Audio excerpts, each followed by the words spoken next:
Nous étions trois jeunes matelots, trois beaux marins, grands et costauds, embarqués un jour à Toulon, sans uniforme et sans galon, sur le porte-avions Clémenceau. Sur le porte-avions Clémenceau.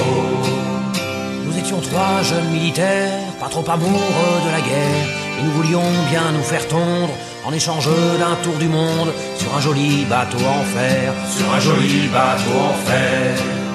Le premier de ces matelots était breton jusqu'au mégot, mais il était con comme un manche, comme un déjeuner du dimanche, comme un article du Figaro. Comme un article du Figaro. L'avait grandi au bord de l'eau, mais n'en avait jamais bu trop. À 15 ans, pour une donzelle, il a déserté La Rochelle pour les remparts de Saint-Malo. Pour les remparts de Saint-Malo. Rue de la Soif, on le vit beau, à écumer tous les tripots. Et lorsque s'en venait l'aurore, rouler de bâbord à tribord, et s'échouer dans le ruisseau. Et s'échouer dans le ruisseau. Voulu partir sur un bateau, goûter un peu du sirocco, en pensant avec raison que l'océan rendait moins con, mais pour lui y avait du boulot. Et pour lui y avait du boulot. Dieu, qu'elle est belle, l'histoire des trois matelots, presque aussi belle que le pont du Clémenceau. Le deuxième de ces matelots était corse dans toute sa peau. Il était méchant comme la tourmente, vicieux comme une déferlante, comme un article de Jean Co. Comme un article de Jean Co. Il avait grandi au bord de l'eau, mais n'en buvait que dans le Pernod. À 15 ans, par un légionnaire, s'est fait tailler une boutonnière près de la citadelle d'Ajaccio. Près de la citadelle d'Ajaccio. Il est devenu un vrai salaud, s'est fait tatouer les biscottos entre le prénom de sa mère, des loups, des serpents, des panthères, et le Christ au milieu du dos. Et le Christ au milieu du dos.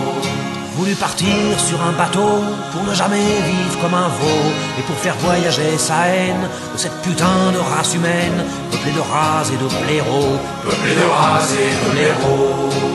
Dieu, quelle est longue l'histoire des trois matelots, presque aussi longue que le pont du Clémenceau.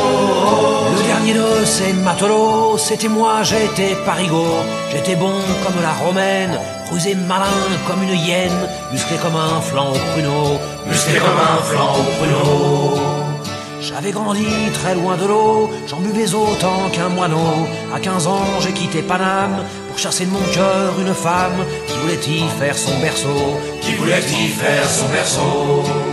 J'ai bourlingué comme un clodo, j'ai rencontré des écolos qui m'ont dit va voir les baleines qui vivent dans les eaux lointaines. Tu verras que ce monde est beau, Tu verras que ce monde est beau. Voulu partir sur un bateau pour voir la terre d'un peu plus haut, doubler le Cap Horn dans les deux sens et voyager de recouvrance jusqu'au bordel de Macao. Jusqu'au bordel de Macao.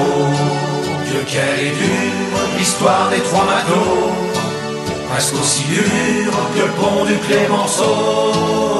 Le premier de ces matelots, qui était con comme un drapeau, il a fini plein de galons, plein de sardines sur son veston, et plein de merde sous son calot. Et plein de merde sous son calot.